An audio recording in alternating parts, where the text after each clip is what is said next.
Welcome to the world of science fiction where extraordinary tales come to life. Enjoy the journey. The twin suns of HFY burned mercilessly over the outpost of Drywell, their heat turning the cracked earth into a shimmering mirage. Dust swirled through the marketplace, clinging to the ragged awnings and the even more ragged people beneath them. Orza moved like a shadow between the stalls, her emerald skin dulled by layers of grime. The tattered cloth wrapped around her slender frame did little to shield her from the sun, but it helped her blend in. Her violet eyes darted between the water merchant's stall and the hulking enforcer standing nearby. Thorax, a native Hesperian with crimson eyes and a reputation for brutality. Her father hadn't had water in 2 days. The fever was eating him alive. Just 1 flask. The merchant turned to argue with an off-world trader. Orza seized her chance. Her fingers trembled as they closed around a small metal canteen, the cool touch sending a jolt through her. She tucked it into the folds of her tunic and turned. A massive hand clamped around her wrist. Well. Thorax's voice rumbled like distant thunder. What do we have here? He yanked her arm up, and the canteen clattered to the ground. The marketplace fell silent. Please, Orza whispered. My father. Thieves lose the hand that steals, Thorax snarled, drawing a curved blade. He forced her to her knees, pressing her arm against a wooden post.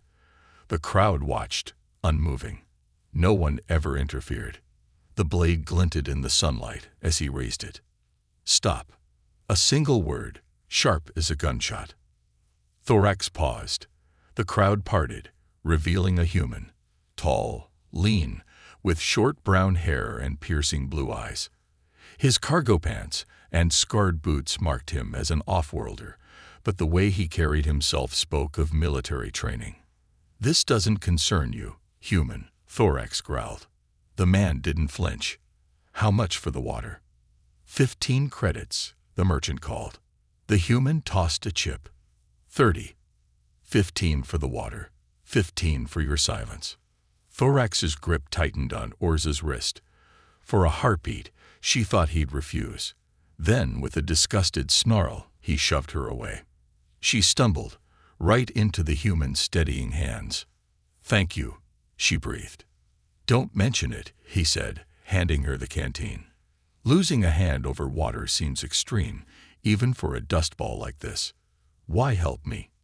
He studied her, something unreadable in his gaze. Because no one should die for a sip of water. I'm Orza.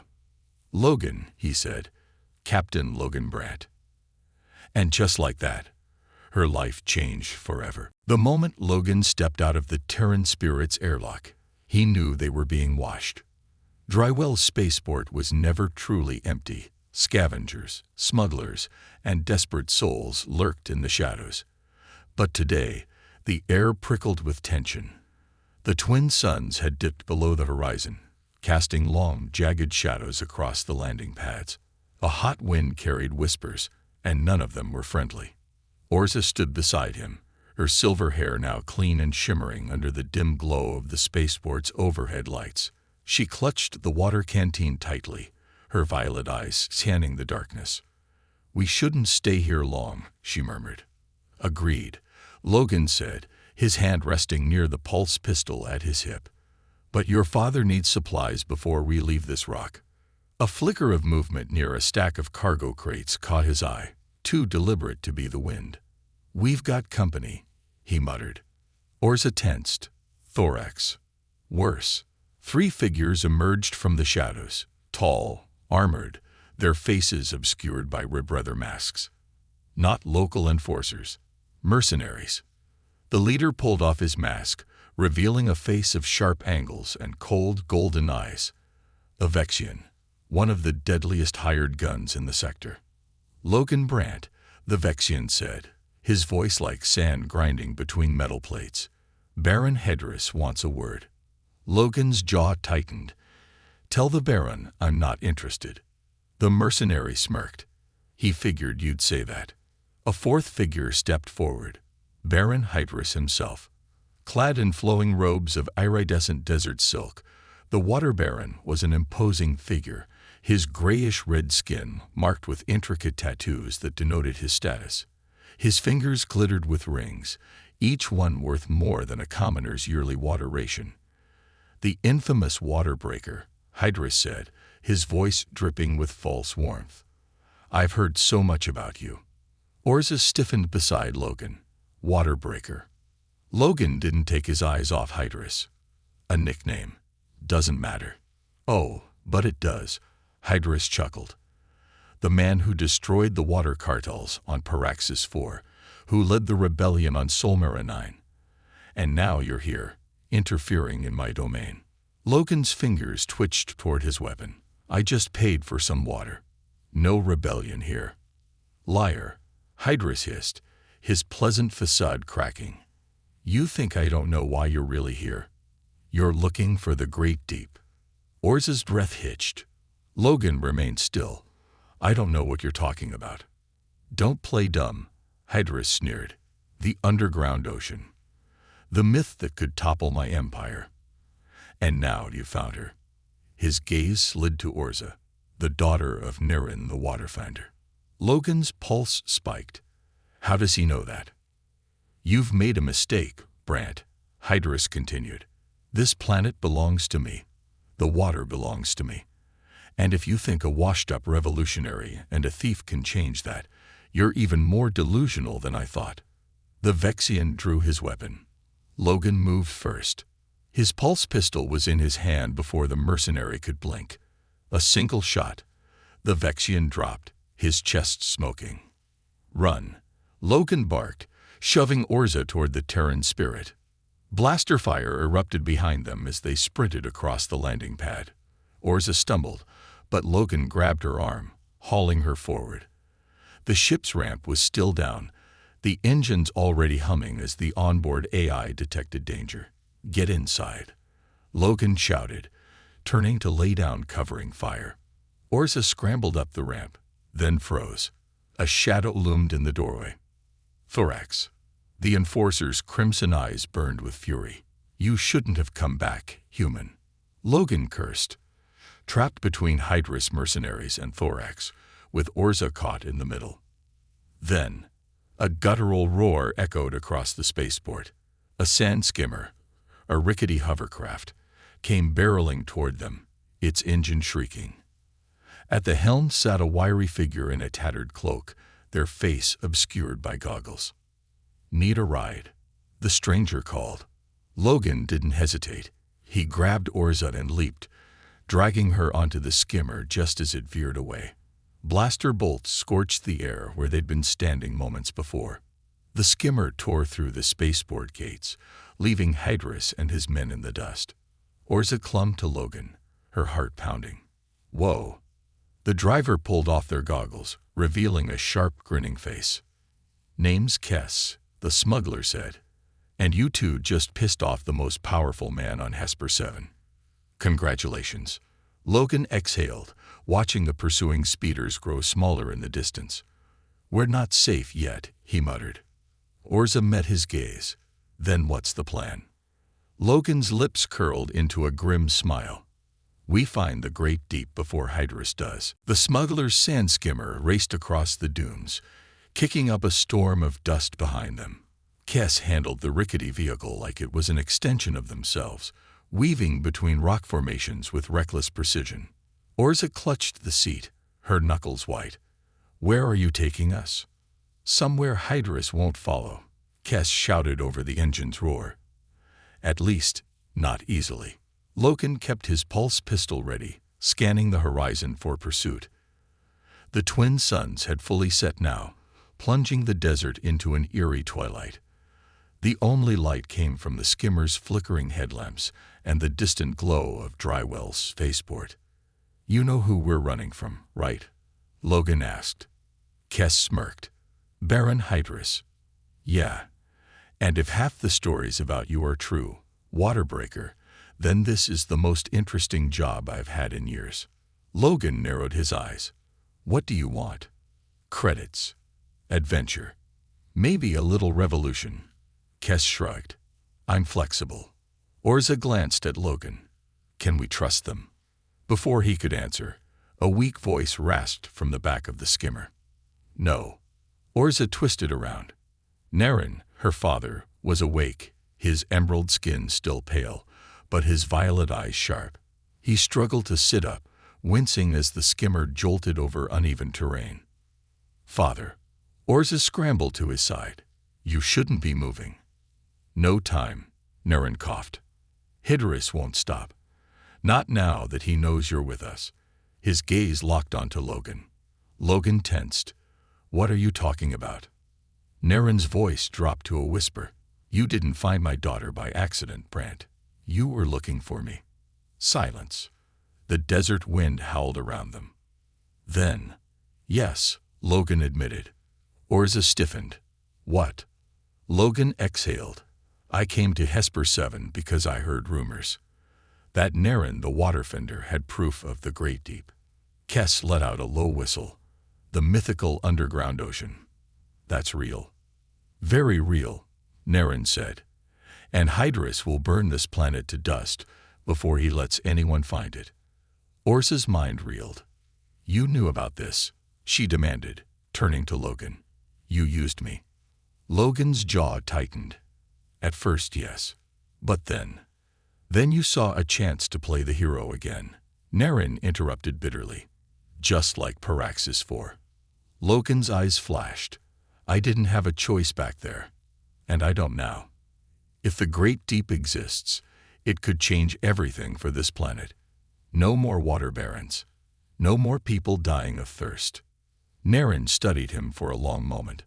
Then, slowly, he nodded. Fine. But we don't have much time. He reached into his tattered robes and pulled out a small weathered data crystal. These are the coordinates. The entrance is in the salt flats, a cave system buried under the dunes. Kess let out a nervous laugh. The salt flats. That's suicide. The ground's unstable. One wrong step, and you sink like a stone. Which is why Hydrus hasn't found it yet, Naren said. Logan took the crystal, examining the holographic map that flickered to life. We'll need supplies, and a way to cross the flats safely. I know a guy, Kess said. Lives on the edge of the flats. If anyone can get us across, it's him. Orza watched Logan, her chest tight. She didn't know whether to trust him, whether any of this was real. But one thing was certain. They were running out of time. The salt flats stretched before them, an endless, shimmering wasteland where the ground cracked like broken glass underfoot. The air wavered with heat, distorting the horizon into a liquid mirage. Kess brought the sand skimmer to a halt at the edge of the flats, shaking their head. This is as far as we go on wheels. One wrong move out there, and the ground swallows you whole. Logan stepped down, his boots crunching on the salt-crusted earth. He squinted at the data crystal's projection, a jagged path winding through the flats toward a distant rock formation. The entrance is there, 2 clicks northeast. Orza helped her father down, his breathing still labored. We'll never make it on foot in this heat. A low whistle cut through the air. They turned. A figure stood atop a nearby dune, silhouetted against the twin suns, a woman wrapped in layered desert robes, her face hidden behind a scarf. A long rifle was slung across her back. You won't last an hour out there without a guide, she called, her voice rough. Logan's hand drifted toward his pistol. And you are. The woman pulled down her scarf, revealing sharp golden eyes and sun-darkened skin. Lyra. And if you're stupid enough to go into the flats, you'll need me. Kess grinned. Told you I knew a guy. Well, a woman. Naren studied Lyra carefully. You know the flats.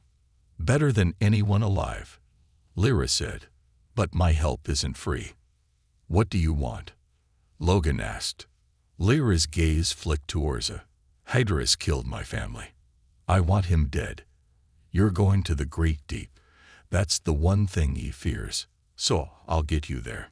A tense silence settled over the group. Then Naren nodded. We accept. The trek was brutal.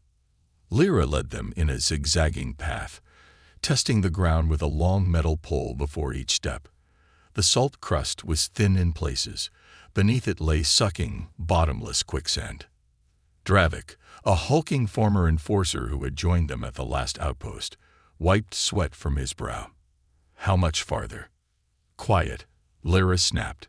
Sound carries out here. Logan kept close to Orza, watching her father struggle. He won't make it much further. Orza's jaw tightened. He has to. A sudden crack echoed underfoot. Dravik froze. The ground gave way beneath him. Lyra lunged, shoving him sideways as the earth collapsed where he'd stood. Dravik hit solid ground with a grunt, his face pale. Move. Now, Lyra ordered. They pressed on, faster now, the air thick with tension. Then, a low hum filled the air. Logan spun. Drones. 3 sleek, black surveillance drones streaked toward them, Hydrus insignia glowing on their hulls. Run. Blaster fire erupted from the drones, kicking up plumes of salt. Lyra returned fire, her rifle punching through one drone in a shower of sparks. Kess yelped as a shot grazed their arm. They're hurting us. Logan realized too late they were being forced off the safe path. The ground trembled, then collapsed. Orza screamed as the salt crust shattered beneath them, plunging the group into darkness. Logan hit hard, rolling to absorb the impact. Gritting his teeth against the pain, he fumbled for a glow stick.